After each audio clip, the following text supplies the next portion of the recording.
ज्ञानवापी मस्जिद और मथुरा विवाद के बीच प्लेसेस ऑफ वर्शिप एक्ट 1991 कानून भी सुर्खियों में छाया हुआ है।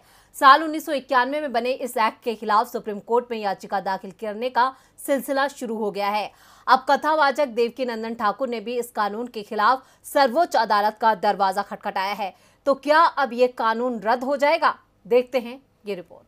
इस वक्त देश में मस्जिदों में भगवान को ढूंढा जा रहा है। ऐसा लगता है किसी साजिश के तहत देश भर की मस्जिदों के खिलाफ एक अभियान चलाया जा रहा है। ज्ञानवापी मस्जिद, मथुरा की ईदगाह और कुतुब मीनार पर जिस तरह से विवाद चल रहा है, उसके बाद देश के जरूरी मुद्दे पीछे छूट गए हैं। ज्ञानवापी मस्जिद और मथुरा विवाद के बीच प्लेसेस ऑफ वर्शिप एक्ट भी सुर्खियों में है। साल 1991 में बने इस एक्ट के खिलाफ देश की सर्वोच्च अदालत में याचिका दाखिल किए जाने का सिलसिला शुरू हो गया है। अब कथावाचक देवकीनंदन ठाकुर ने भी इस कानून के खिलाफ सुप्रीम कोर्ट का दरवाजा खटखटाया है। देवकीनंदन ठाकुर की तरफ से दाखिल की गई याचिका के साथ ही पिछले एक हफ्ते में 4 याचिकाएं इस कानून के खिलाफ दाखिल की जा चुकी हैं। उपासना स्थल कानून के खिलाफ अब तक कुल 7 याचिकाएं सुप्रीम कोर्ट में दायर हो चुकी हैं। सबसे पहले हरिशंकर जैन और विष्णु शंकर जैन ने इस कानून के खिलाफ याचिका दायर की थी। तब उस पर वर्चुअल सुनवाई हो रही थी, जिसके कारण याचिका पर सुनवाई टालने की मांग की गई थी। इस याचिका के कुछ ही हफ्तों के बाद 12 मार्च 2021 को वकील अश्वनी उपाध्याय की याचिका पर नोटिस भी जारी किया गया था।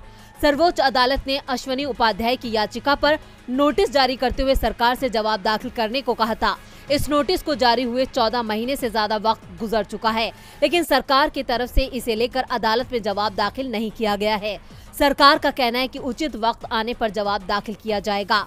विष्णु शंकर जैन से लेकर अब तक दाखिल सभी याचिकाओं में प्लेसेस ऑफ वर्शिप एक्ट कानून को संविधान के मूल ढांचे के खिलाफ करार दिया गया है। ऐसे में सवाल उठ रहे हैं, क्या ये कानून रद्द हो जाएगा? वहीं दूसरी तरफ जमीयत उलेमाए हिंद ने अपने दूसरे दिन के सम्मेलन में प्रस्ताव पास कर दिया है। इस प्रस्ताव में साफ है कि मुस्लिम ज्ञानवापी मस्जिद और मथुरा की ईदगाह पर अपना दावा नहीं छोड़ेंगे। सहारनपुर के देवबंद में जमीयत उलेमाए हिंद के 2 दिवसीय अधिवेशन में देश के मौजूदा हालात समेत अनेक मुद्दों पर चर्चा हो रही है। पहले दिन कई प्रस्ताव पेश किए गए, साथ ही कुछ अहम सुझाव भी दिए गए। आज दूसरे और आखिरी दिन में भी कई अहम प्रस्तावों पर मोहर लगेगी, कई अहम निर्णय भी लिए जाएंगे। तो वहीं आज मौलाना महमूद मदनी ने अल्पसंख्यक और बहुसंख्यक के मामले में बीजेपी सरकार को घेरते हुए पीएम मोदी से बड़ा सवाल भी किया है। देखते हैं ये रिपोर्ट। उत्तर प्रदेश के देवबंद में जमीयत उलेमाए हिंद के सम्मेलन में कई मुद्दों पर चर्चा हुई है और कई मुद्दों पर चर्चा जारी है। इस दौरान मुस्लिम धर्म गुरुओं ने सरकार को भी घेरा है और पीएम मोदी से सवाल किया है कि देश में इस समय जो हालात बने हुए हैं, उन पर कोई एक्शन क्यों नहीं लिया जा रहा है, या फिर अपनी सत्ता बनाए रखने के लिए ये सभी हिंदू मुस्लिम के मुद्दे जानबूझकर उठाए जा रहे हैं। दरअसल जमीयत की तरफ से यह आरोप लगाया गया है कि देश पहले कभी इतना प्रभावित नहीं हुआ था जितना अब हो रहा है। आज देश की सत्ता ऐसे लोगों के हाथों में आ गई है जो देश की सदियों पुरानी भाईचारे की पहचान को बदल देना चाहते हैं। सत्ताधारी भारतीय जनता पार्टी का नाम लिए बगैर हमला बोलते हुए जमीयत ने कहा कि उनके लिए हमारी साझी विरासत और सामाजिक मूल्यों का कोई महत्व नहीं है, उनको बस अपनी सत्ता प्यारी है। जमीयत उलेमाए हिंद ने हालात पर चिंता जाहिर की है। साथ ही मौलाना महमूद मदनी ने कहा कि हम यानी मुस्लिम समाज अल्पसंख्यक नहीं है, मुल्क के दूसरे बहुसंख्यक हैं, तो फिर हमारे साथ ऐसा व्यवहार क्यों किया जाता है? ये देश हमारा भी है, हम यहीं रहेंगे और अपने हक की आवाज भी उठाएंगे। आपको बता दें कि भारत की मुस्लिम आबादी करीब 22 करोड़ के आसपास है, जो कुल आबादी का लगभग 14.23% है। देश में हिंदुओं के बाद मुसलमान सबसे बड़ा धार्मिक समूह है, फिर भी बीजेपी मुसलमानों के साथ भेदभाव की राजनीति क्यों करती है?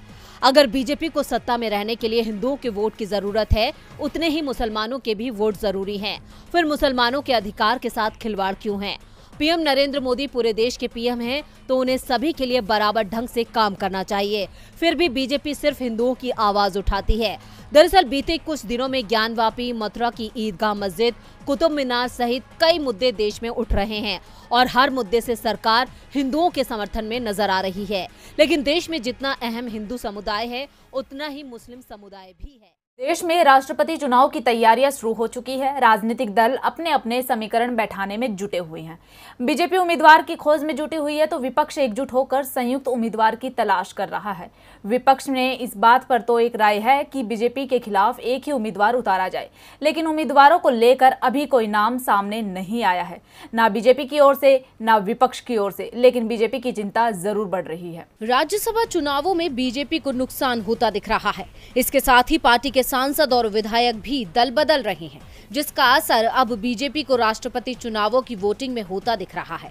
और खास तौर पर बंगाल के दल बदल ने तो बीजेपी की चिंता ही बढ़ा दी है। पश्चिम बंगाल में एक साल के अंदर बीजेपी के 7 विधायक और 2 सांसद पार्टी छोड़ गए हैं।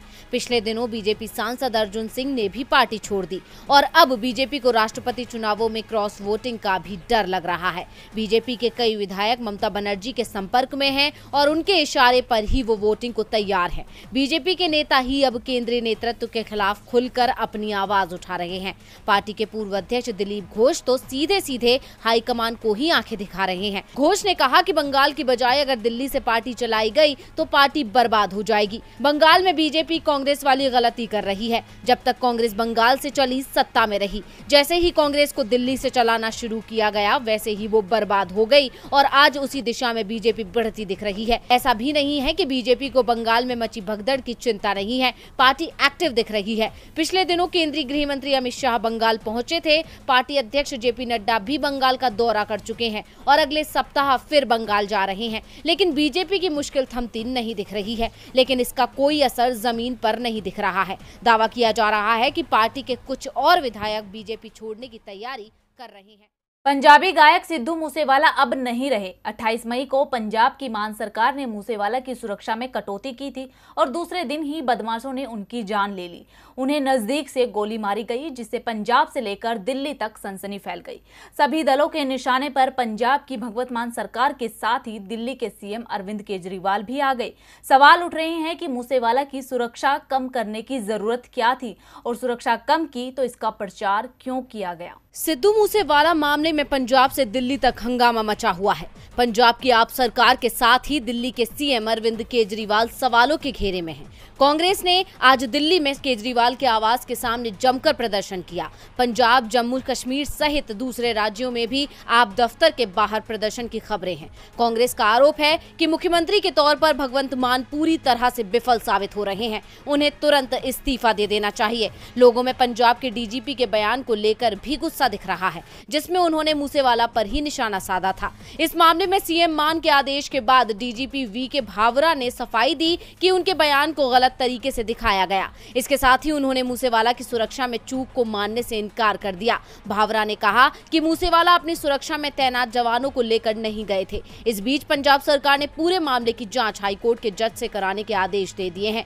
दरअसल मूसेवाला के पिता ने सीएम मान से मांग की थी कि मामले की जांच सीबीआई, एनआईए या फिर हाई कोर्ट के जज की निगरानी में हो, जिसके बाद पंजाब सरकार ने ये आदेश दिए हैं। भगवंत मान ने मामले में राजनीति न करने की मांग की है, लेकिन विपक्षी दल मान सरकार को घेरने का मौका नहीं छोड़ रहे हैं।